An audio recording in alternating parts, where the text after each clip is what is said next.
اهلا وسهلا بكم في فيديو جديد. النهارده ان شاء الله مع بعض هناخد طريقة ازاي نفتح الموبايل بان احنا ندوس مرتين على الشاشة تفتح لنا.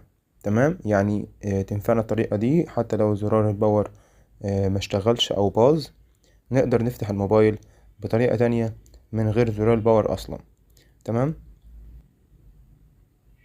بنروح للسيتنج اللي هي الضبط اللي هي دي، بعد كده بننزل تحت بنلاقي فيه اللي هي advanced features اللي هي دي.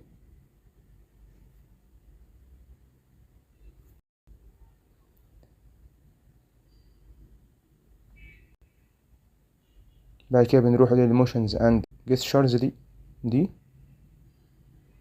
بعد كده بص هنا بنروح للدبل تاب اللي هي دي اهي، دبل تاب تو تيرن اوف سكرين اللي هي دي. ممكن اعملها هنا اوف وهنا اون. تمام، يعني هنا مشغلها، واللي فوقيها بقى دبل تاب تو تيرن اون سكرين، دبل تاب تو تيرن اون سكرين عشان نشغل سكرين. تمام، يعني دي كده علشان نشغل سكرين بنفتحها بنشغلها. تمام، ودي عشان لو عايزين تيرن اوف سكرين عشان نطفيها. تمام، يعني بص كده دبل تاب تو تيرن اون سكرين دي عشان نشغل الايه، ان احنا لما ندوس مرتين تفتح لنا الشاشة. هنا بقى لو عايزين لما ندوس مرتين نقفلها بنشغل ايه اللي تحتها اللي هي دبل تاب تو تيرن اوف سكرين. تمام.